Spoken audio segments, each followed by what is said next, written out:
कन्हैया का भालू की बेटी से हुआ। किससे हुआ? भालू। भालू किसे कहते हैं? रीछ को।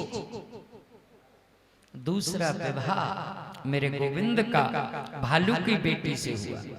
जामवंत जी की पुत्री जिसका नाम है जामवंती। महाराज परीक्षित जी इस कथा को बड़ी उत्सुकता से श्रवण कर रहे हैं। गुरुदेव आप क्या कहते हो? द्वारका नाथ की पत्नी और वो भी भालू की बेटी? मेरी समझ में नहीं आई भगवान। आप क्या कह रहे हो? हे गुरुवर मुझे समझाएं। सुखदेव जी कहते हैं राजन, द्वारका में एक राजा आए, नाम है सत्राजित। द्वारका में एक बार मेरे गोविंद के यहाँ एक राजा आए जिनका नाम था सत्राजित। बड़े प्रतापी थे। उनके पास एक मणि थी। मणि का नाम था इश्मेतक मणि। ये मणि का डेली 10 घंटे यदि नियम से पूजन किया जाए तो ये 8 भार सोना उत्पन्न करती थी। 8 भार। 8 बार यानी 8 तोला नहीं। 8 भार सोने का मतलब है 2 कुंटल। 2 कुंटल यानी 200 किलो। 200 किलो सोना उत्पन्न करती थी। राजा सत्राजित एक दिन पहन करके मेरे गोविंद द्वारकाधीश जी के यहाँ चले गए। द्वारकाधीश ने बड़ा सम्मान किया। आओ भगवान आओ विराजी। अतिथि सेवा गोविंद की सेवा थी। आइए। बैठ गए। मेरे गोविंद ने हंसी में यानी हंसी में पूछ लिया, भैया सत्राजित तुम्हारे घर में कितने आदमी हैं बताओगे? कुल कितने आदमी हैं?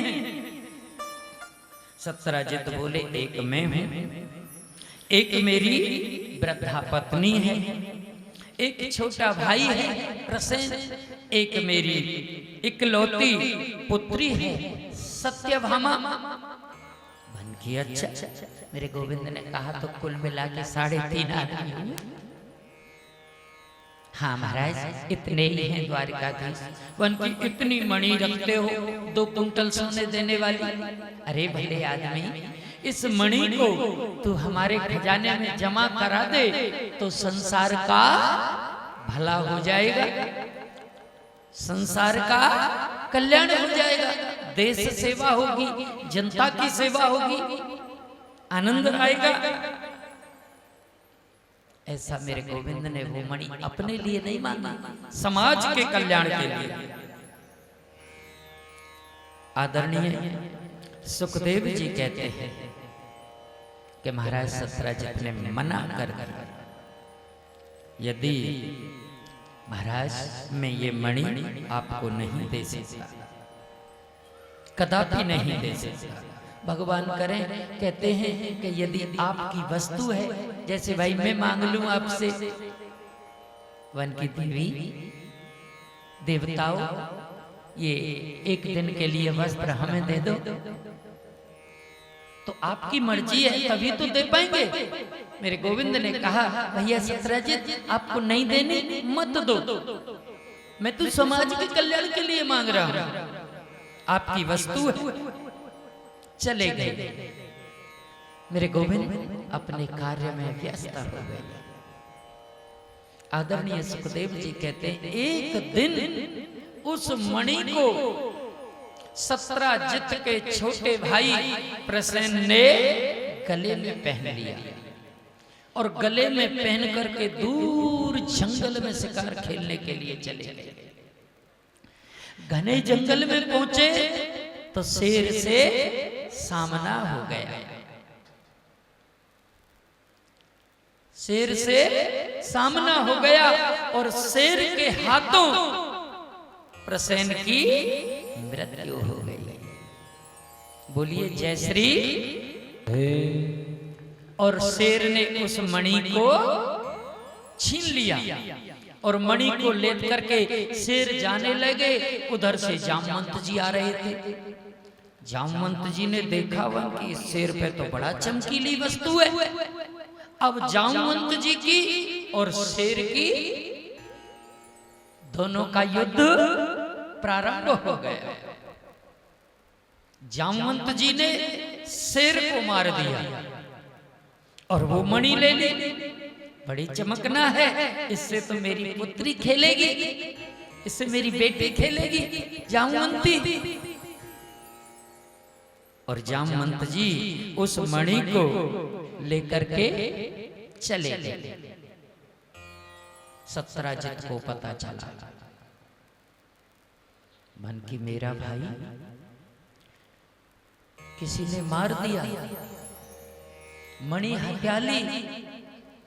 आदरणीय सुखदेव जी कहते हैं राजन, मेरे गोविंद को, मेरे कन्हैया को कैसा कलंक लगा। सत्राजित कहते हैं कि परसों के दिन मैं द्वारिकापुरी में गया, कन्हैया ने मुझसे मणि मांगी और मैंने मना कर दिया। शायद उस द्वारकाधीश ने अपने सेवकों को भेज करके मेरे भाई की मृत्यु करा दी और मणि को हत्या किया। देवियों, काजल से भी यदि कोई जीवन में काली वस्तु है तो वो कलंक है, कलंक। जैसे कभी कभी भजन सुनाते हैं ना कि मेरे दाता किसी को, मेरे मालिक किसी को गरीबी न दे, मौत दे दे मगर बदनसीबी न दे, मौत दे दे मगर बदनसीबी न दे। मेरे मालिक किसी को गरीबी न दे, मेरे मालिक किसी को गरीबी न दे, मौत दे दे मगर बदनसीबी न दे। यदि काजल से भी कोई काली है तो वो कलंक है। कई बार जब व्यक्ति की आर्थिक स्थिति बिगड़ती है ना देवियों, तो कोई राम राम भी नहीं लेता। राम राम लेने में ये संकोच होता है कि ये मनुष्य, ये पंच भौतिक शरीर कुछ मांग ना ले, कुछ कहने न लग जाए, ये संकोच होता है। ये सोचते हैं। आदरणीय सुखदेव जी कहते हैं कि हे राजा परीक्षित, मेरे गोविंद को कलंक लग गया। हम और आप छोटे से दुख से दुखी हो जाते हैं। हे राजा परीक्षित, आप ध्यान दीजिए कि जिस दिन से मेरा गोविंद इस धरातल पे आया, उस दिन से लेकर के आज तक दुखों की कोई कमी नहीं रही। राजा हुए तो कलंक लग गया। दूसरा विवाह, इसलिए जामवंती से दूसरा विवाह कैसे हुआ? मेरे गोविंद ने देखा कि कलंक तो बहुत बुरी वस्तु है, गए। अब मेरे कन्हैया ने देखा कि जहां प्रसेन मरा था वहां शेर के पंजे बन रहे थे। क्या बन रहे थे? शेर के पंजे। मेरे गोविंद उस शेर के पंजों पे पीछे पीछे गए तो दूर जाने पर मेरे कन्हैया ने देखा कि शेर भी मरा पड़ा है। फिर देखा कि रीछ के पंजे बन रहे।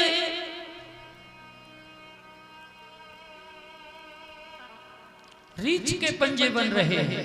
मेरे गोविंद रीछ के पंजों पे गए और जहां जामवंत जी गुफा में रहते थे वहां गए और गुफा का दरवाजा खोला तो जामवंत जी निकले और मेरे कन्हैया का और जामवंत जी का युद्ध आरंभ हो गया। आदरणीय सुखदेव जी से महाराज परीक्षित पूछते हैं कि गुरुदेव ये जामवंत जी कौन हैं? सुखदेव जी खुश हो गए, परीक्षित तुम धन्य हो, ये वही जामवंत जी हैं जब मेरे रघुवर प्रभु श्री राम का राज्याभिषेक हुआ तो सबने कुछ न कुछ मांगा। जामवंत जी ने दोनों हाथ जोड़ करके मेरे राघवेंद्र से एक ही चीज मांगी थी कि हे रघुवर, मैं देखना चाहता हूं कि मेरे मालिक की बाजुओं में कितनी ताकत है, मैं आपसे दो दो हाथ करना चाहता था। राघवेंद्र ने हाथ जोड़ दिए। राम जी ने ऐसा नहीं हो सकता क्योंकि ये त्रेता युग है, सतयुग के समान है। हाँ, द्वापुर में जब मैं कृष्ण जन्म लूंगा तो ये अभिलाषा तेरी जरूर पूरी करूंगा। बोलिए जय श्री राधे। महाराज परीक्षित जी खुश हो गए, गुरुदेव धन्य है। बड़ा युद्ध हुआ, जामवंत की नस नस ढीली कर दी मेरे गोविंद ने।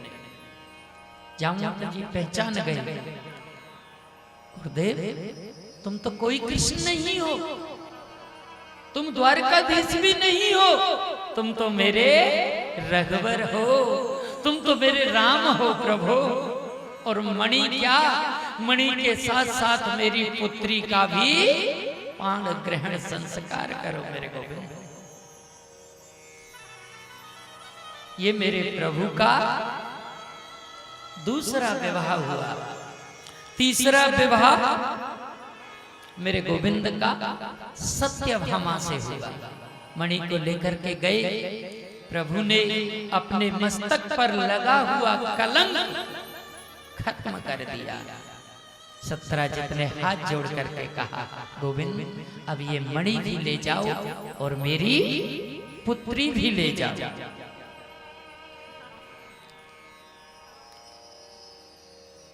मेरे प्रभु का चौथा विवाह कालिंदी के साथ हुआ। एक बार कृष्ण और अर्जुन घूमते घूमते यमुना के किनारे पतित पावनी मैया यमुना के किनारे घूम रहे थे। एक बड़ी तपस्विनी सांवली सूरत, बड़ा सुंदर चेहरा तप कर रही थी यमुना के किनारे। अर्जुन ने पूछा, देवी तुम कौन हो?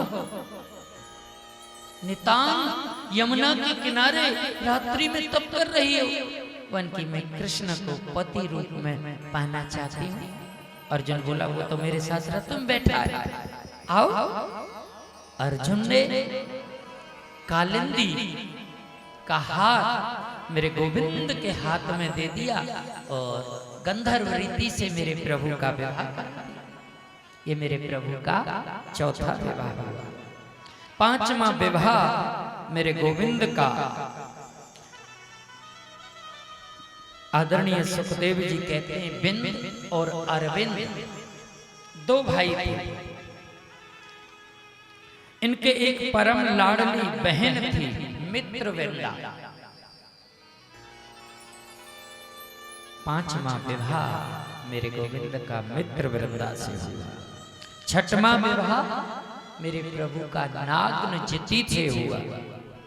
उनके यहाँ 7 बैल थे, मनुष्य से भी अधिक समझदार, जो 7 को एक साथ नकेल डाल दे, ये शर्त रखी थी तो मैं उसको अपनी पुत्री का विवाह करूंगा।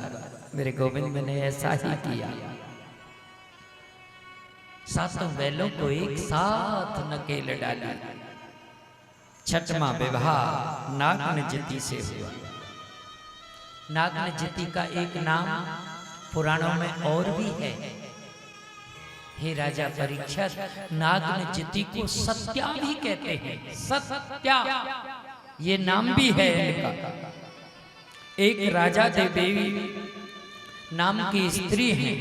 राज कार्य पूरे स्नेह से धैर्य से संभालती हैं। इनकी पुत्री का नाम है भद्रा। सातवां विवाह मेरे गोविंद का भद्रा के साथ हुआ। आठवां विवाह मेरे प्रभु का एक मध्य प्रदेश के राजा की बिटिया का नाम है लक्ष्मणा। आठवां विवाह मेरे गोविंद का लक्ष्मणा से हुआ। बोलिए जय श्री राधे। आठवां विवाह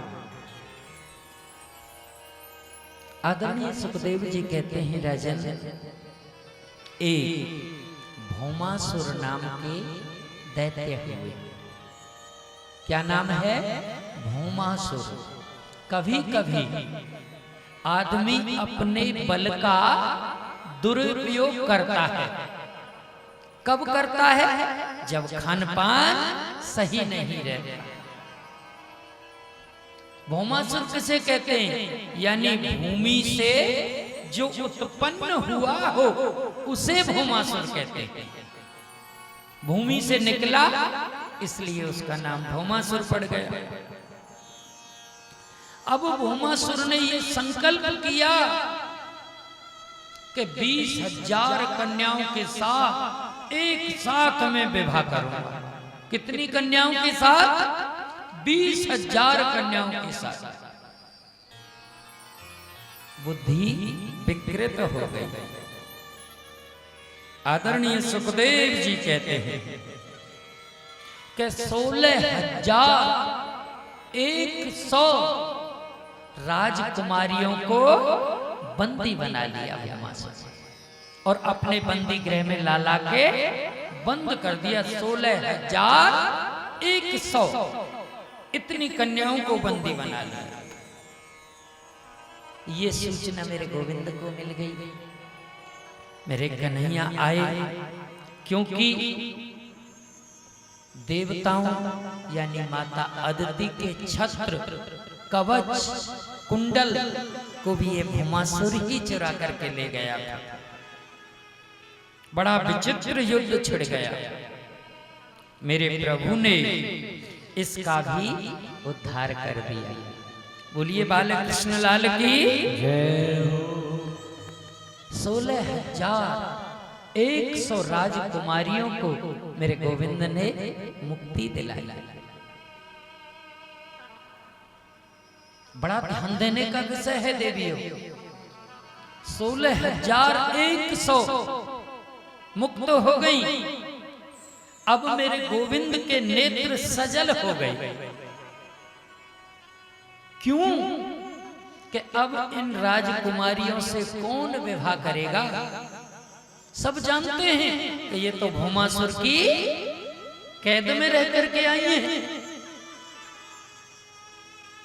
कौन विवाह करेगा? इनके लिए दो ही रास्ते हैं कि या तो ये कुएं में गिर करके अपनी जान दे दे, या सारे समाज को दूषित करेंगी, सारा संसार दूषित होगा। दो ही रास्ते हैं।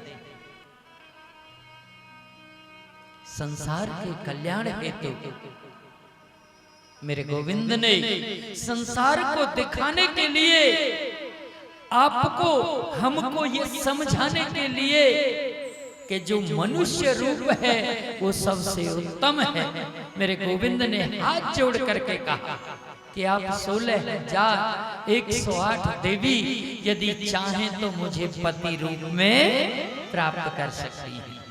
बोलिए जय श्री राधा। संसार में कोई ऐसी बहन, ऐसी माँ, ऐसी बेटी होगी जो मेरे गोविंद को पति बनाना नहीं चाहेगी देवियों? कोई मना करेगी मेरे गोविंद को पति बनाने से? क्योंकि मेरा गोविंद तो सबका पति है। हमको अपने आप को समझ लेना ही पर्याप्त है। जब तक हम अपने आप को नहीं समझेंगे, जब तक मेरे गोविंद की कृपा नहीं होगी। भगवान ने आपको और हमको बनाने में कोई कसर नहीं छोड़ी। बताऊं कि आदमी में अगर आदमी की तरह, आदमी में अगर आदमी की तरह आदमियत न आए तो वो क्या करे? आदमियत न आए तो वो क्या करे? आदमी में अगर आदमी की तरह, आदमी में अगर आदमी की तरह आदमियत न आए तो वो क्या करे? आदमियत न आए तो वो क्या करे?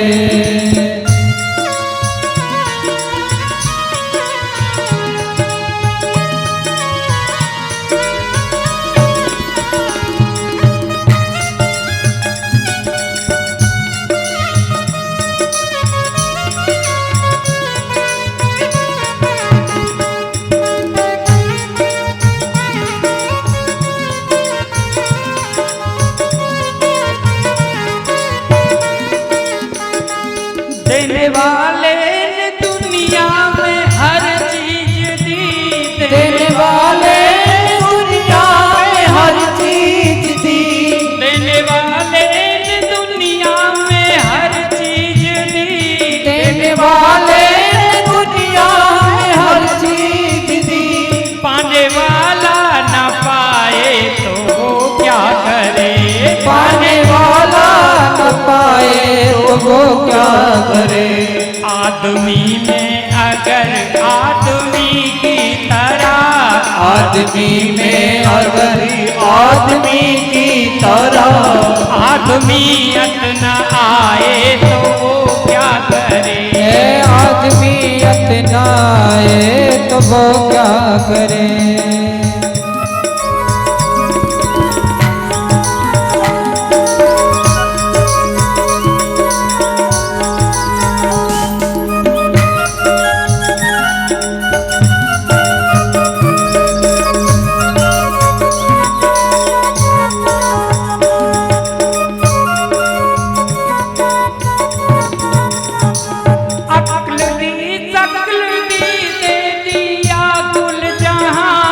अक्ल दी शकल दी दे दिया कुल जहां, अक्ल दी शकल दी दे दिया कुल जहां, अक्ल दी शकल दी दे दिया कुल जहां। सुंदर मुखड़ा दिया मुख में मीठी जुबान, सुंदर मुखड़ा दिया मुख में मीठी जुबान। नाम करना रोशन धर्म के लिए, नाम करना रोशन धर्म के लिए। जुल्म जो तू कमाए तो वो क्या करे? जुल्म जो तू कराए तो वो क्या करे? आदमी में अगर आदमी की तरह, आदमी में अगर आदमी की तरह आदमियत न आए तो वो क्या करे? आदमियत न आए तो वो क्या करे?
करे। और मेरे गोविंद भगवान ने ऐसी कोई वस्तु छोड़ी नहीं जो आपको और हमको नहीं दी। वो नाम करना था रोशन धर्म के लिए, नाम करना था रोशन धर्म के लिए। जुल्म जो तू कमाए तो वो क्या करे, वो जुल्म जो तू कमाए तो वो क्या करे। आदमी में अगर आदमी की तरह, आदमी में अगर आदमी की तरह आदमियत ना आए तो वो क्या करे, आदमियत ना आए तो वो क्या करे। आदमी में अगर आदमी की तरह, आदमी में अगर आदमी की तरह आदमियत ना आए तो वो क्या करे, आदमियत ना आए तो वो क्या करे। आदमियत ना आए तो वो क्या करे। आदमियत ना आए तो वो क्या करे। बोलिए बाला कृष्ण लाल की। जय हो जय हो। मेरे गोविंद ने 16,108 विवाह हो गए मेरे प्रभु के। भगवान द्वारिका आ गए। बड़ा सुंदर परिवार है मेरे प्रभु का। महाराज परीक्षित ने कहा, गुरुदेव मेरी समझ में आपकी कथा नहीं आ रही, गुरुदेव मुझे क्षमा करें। भगवान के 16,108 विवाह, क्या मतलब मैं समझ नहीं पाया गुरुदेव, मुझे क्षमा करें, मेरी समझ में नहीं आया। आदरणीय सुखदेव जी कहते हैं, राजन आप धन्य हैं, आपको एक अंदर की बात कहता, ध्यान से श्रवण करें।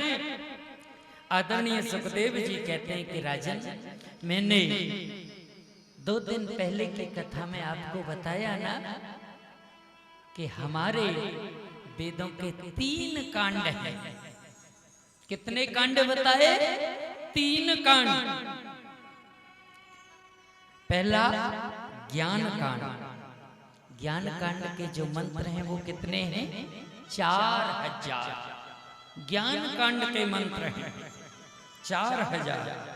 दूसरा कर्म कांड। कर्म कांड के मंत्र कितने थे? 80,000। और तीसरा उपासना कांड।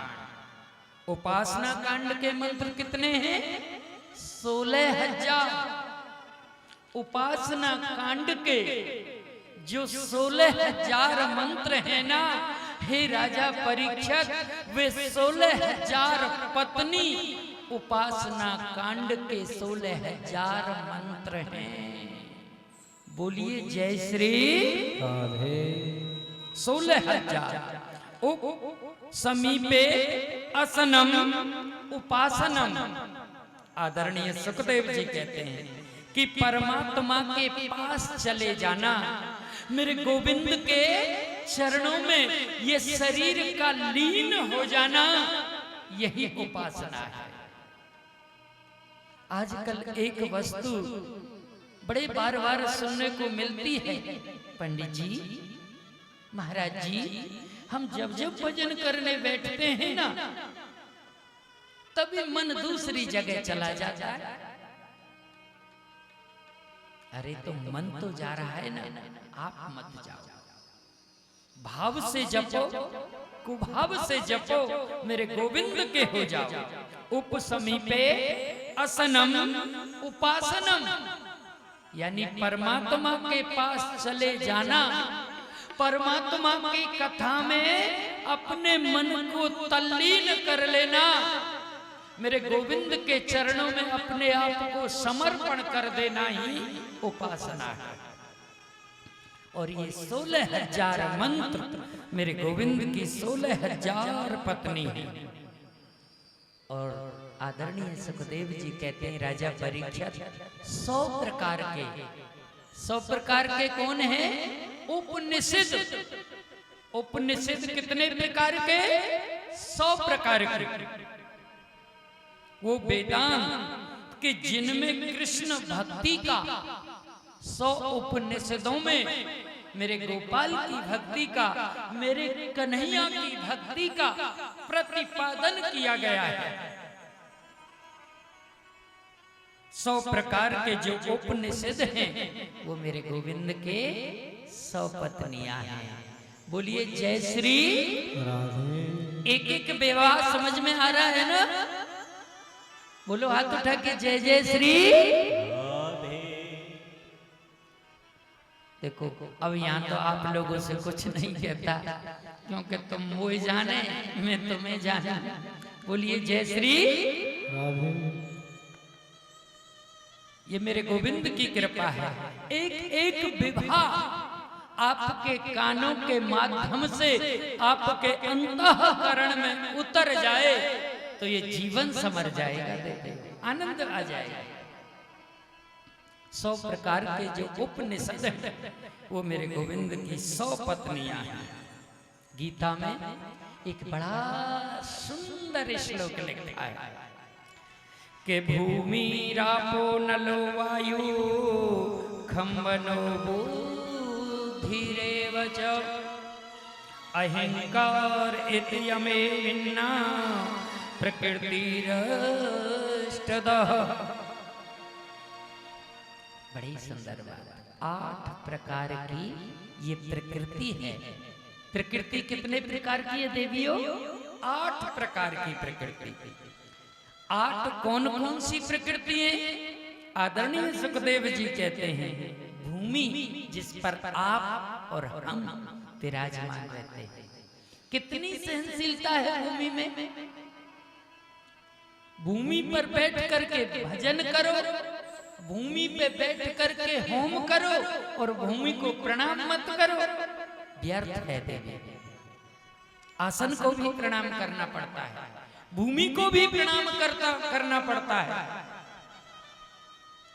8 प्रकार की प्रकृति। पहली भूमि, दूसरा जल, तीसरा अग्नि, चौथा वायु और 5वां आकाश, 6वां मन और 7वां बुद्धि और 8वां अहंकार। ये 8 प्रकार की प्रकृति है। अब ये 8 प्रकार की प्रकृति आप लोगों के अंदर है तो आप बैठे हैं। आप भी और हम भी इन 8 चीजों के बस में हैं। देवियों, आप और हम, जितना भी संसार है ये 8 प्रकृति के बस में रहता है। और इन 8 चीजों को जो अपने बस में रखता है वो कौन है? एक बार बोल दो। मेरा गोविंद है, आपका गोपाल है, आपके राम जी हैं, आपके कृष्ण जी हैं।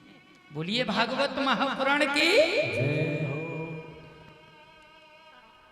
8 ईश्वर में और जीव में इतना ही अंतर है। इतना समझ लेना हमारे आपके लिए पर्याप्त है कि ईश्वर कौन? जो 8 प्रकार की प्रकृति को अपने वश में रखता है वो ईश्वर है। हम जीव हैं, हम 8 प्रकृति के वशीभूत रहते हैं। ये भगवान की अष्टपट रानियां हैं। बोलो जय जय श्री राधे। ये मेरे प्रभु के 16,108 विवाह की कथा हमने आपको श्रवण कराई मेरे गोविंद की कृपा से। आज आदरणीय सुखदेव जी कहते हैं रुक्मणी जी के 5 पुत्र हो गए।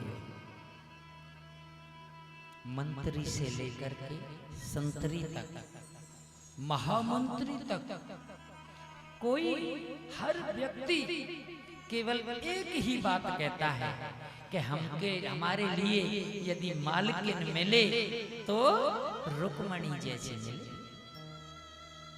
कभी क्रोध नहीं करती, सबसे स्नेह करती, प्रेम नहीं करती। ऐसी कोई कभी किसी को वस्तु अपने मुखारविंद से नहीं बोलती कि जिसके हृदय में प्रेम न उपजे। सबको प्राणों से भी अधिक प्रिय लगती थी रुक्मणी जी। मेरे गोविंद ने देखा बड़ा सुंदर परिवार है मेरे प्रभु का। आज कुछ ऐसी अटपटी बात कहूं, देखूं तो सही ये क्रोध में या को चेहरा कैसा लगे है, क्योंकि मेरे गोविंद तो बड़े नटखटे देवी। आज मेरे गोविंद जाते हैं और जाकर के प्रभु के मन में आ गए कि आज कोई खट्टी मीठी बात जाकर के कहूं। मेरे गोविंद ने कहा, जाकर के रुक्मणी की ओर देखा। रुक्मणी जी बोली, क्या बात है स्वामी, क्यों परेशान हो, क्या बात हो गई, कोई खास बात है क्या? भगवान बोल, न, कोई खास बात नहीं, कोई बात तो है जरूर, आप मुझे बताओ ना स्वामी। नहीं देवी, कोई बात नहीं प्रभु, कोई मुझसे गलती हो गई क्या? देवी, मनुष्य जब ग्रह में घुसता है ना, तो ग्रह की जो मालकिन है वो चेहरा देख के ये बता देती है कि आज कोई न कोई कारण है। चेहरा पर कितनी प्रसन्नता है, कितना क्रोध है, कितना स्नेह है, कोई न कोई बात तो जरूर है। कोई मुझसे गलती हो गई क्या? मेरे गोविंद कहते हैं, देवी एक गलती हो तो बताओ, तुम तो गलती पे गलती इतनी गलती की है कि आइए जब से गलती पे गलती किए जा रहे हैं। अब एक गलती हो तो बताओ। मेरे गोविंद ने रुक्मणी जी से कब कह रहे हैं? जब 5 पुत्र हो गए तब ऐसी बात बोल रहे हैं। देवी, सबसे पहली गलती तो आपने ये की कि मुझसे विवाह किया। इतने बड़े बड़े राजा, इतने बड़े बड़े महाराजा तुम्हें पत्नी रूप में चाहते थे, सबको छोड़ करके एक ग्वारिये से, एक गमार से तुमने विवाह क्यों किया? ये मेरे गोविंद ने कहा, क्या मिला तुम्हें? प्रभु ने देखा कि चेहरे पे जरा भी क्रोध नहीं है। दूसरी बात मेरे गोविंद ने कहा, अजी तुम कहोगी विवाह तो बिल्कुल नहीं करती, लेकिन इसलिए कर लिया कि तुम बड़े भारी वीर हो, योद्धा हो। काहे का वीर हो देवी? गद्दी कभी मिली नहीं, राजा कभी बना नहीं, काहे का वीर हूं मैं? मेरे जैसा डरपोक आदमी तो संसार में दूसरा कोई होगा ही नहीं। देख, जरासंध के मारे मैंने मथुरा छोड़ दिया, भाग गए हैं। अब बड़े बड़े राजाओं के भय से मैं समुद्र में रहता हूं, समुद्र की शरण में पड़ा हूं। आदरणीय सुखदेव जी कहते हैं, राजा फिर चेहरा देखा मेरे गोविंद ने, जरा भी क्रोध नहीं। क्या मिला तुम्हें? फिर मेरे गोविंद ने कहा कि देवी, कोई न मेरे बाप का पता, न मेरी माँ का पता, कोई मुझे यशोदा नंदन कहता है, कोई मुझे देवकी नंदन कहता है, कोई मुझे नद नंद कहता है, कोई मुझे वसुदेव नंदन कहता है। न मेरी माँ का पता, न मेरे पिता का पता। भला तुमको क्या मिला मुझसे विवाह करके? कोई सुख मिला? अजी तुम कहोगे विवाह तो बिल्कुल नहीं करती, लेकिन इसलिए कर लिया कि तुम बड़े सुंदर हो। काहे का सुंदर देवी? लोग मुझे कनुआ कहते हैं। ब्रजवासी मेरी कमर पे बैठ करके चड्डी खाते थे, मुझे कनुआ कहते थे, मुझे काला कहते थे। काला कहला कह करके मुझे क्रोधित करते थे। मैं काहे का सुंदर हूं? देवी तुम कहोगी विवाह तो मैं नहीं करती, लेकिन इसलिए कर लिया कि तुम द्वारकाधीश हो, तो यहां भी गड़बड़ की देवी। मेरा नाम कौन लेता है जानती हो? मेरा नाम कौन गाता है? जिनके पास रहने के लिए मकान न हो, व्यापार कम हो, वो मेरा कीर्तन करते हैं बाबा लोग। एक चिमटा ले लिया, एक ढोलक ले ली और श्री कृष्ण गोविंद हरे मुरारी, हे नाथ नारायण वासुदेवा भिक मंगे बाबा लोग मेरा कीर्तन करते हैं। मैं काहे का धनवान हूं? मेरे गोविंद ने देखा, चेहरे की तरफ जरा भी क्रोध नहीं आया। जानते हो अंतिम बात मेरे गोविंद ने क्या कही? अंतिम बात मेरे गोपाल रुक्मणी से क्या कहते हैं? देवी देखो अब भी कुछ नहीं बिगड़ा है, अब भी कुछ नहीं बिगड़ा है। मैं आज ही जाता हूं और जाकर के शिशुपाल के हाथ जोड़ता हूं और उससे तुम्हारी शादी करा देता हूं। कब? जब 5 पुत्र हो गए। बाबा आजकल की पत्नियां होती ना तो अकल ठिकाने में आ जाती, शाम को बड़े प्यार से रोटियां मिलती। बोलो जय श्री। जब 5 पुत्र हो गए,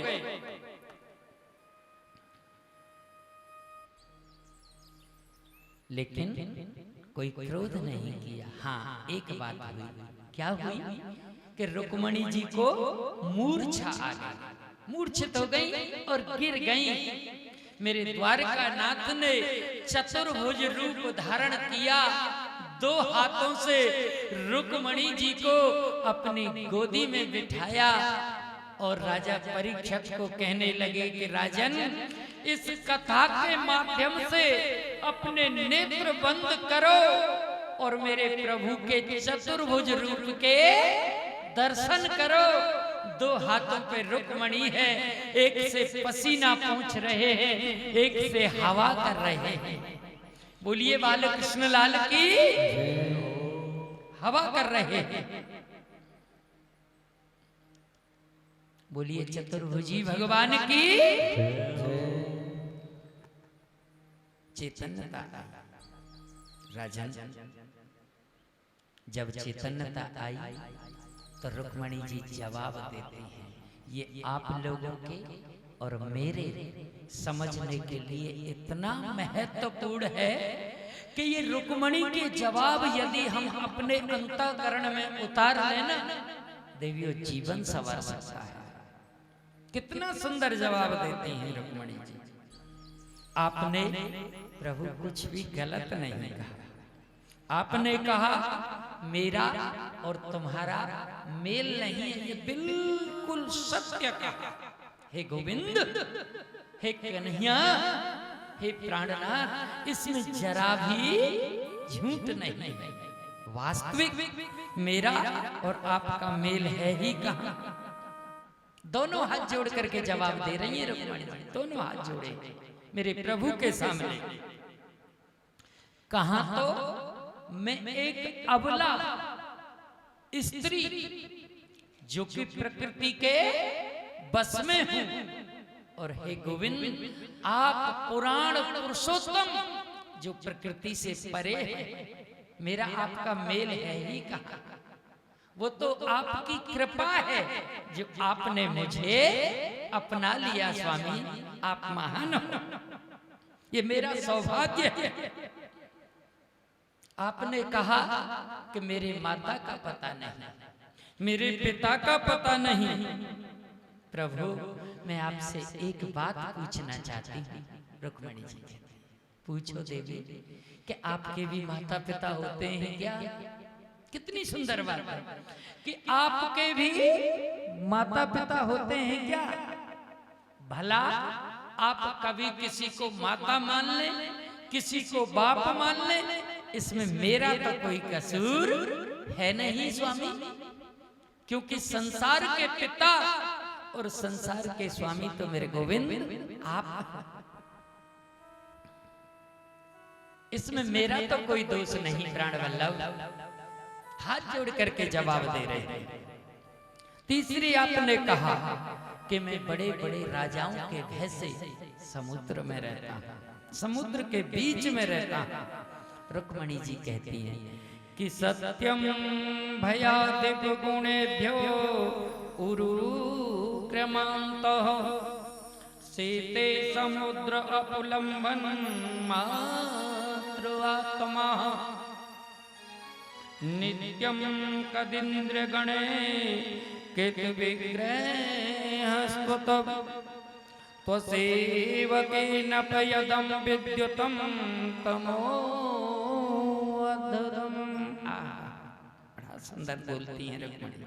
स्वामी, जिस हृदय में, जिस शरीर में, जिस आत्मा के अंदर राग, द्वेष, ईर्षा, कपट जिस हृदय में वास करता है ना, उस हृदय में मेरा गोविंद नहीं रहता, नहीं रहता प्रभु। आत्मा रूपी समुद्र में तो आपका असली वास तो आपका यही है। चौथी बात आपने कही कि मैं काला हूं, काले से शादी क्यों की? मैं कनुआ कहते थे मुझे। रुक्मणी जी बोलती हैं, हे प्राण वल्लभ, हे प्राणेश्वर, यदि काले हो तो कमाल करते हो, काले हो तो कमाल करते हो। यदि कहीं गोरे होते, यदि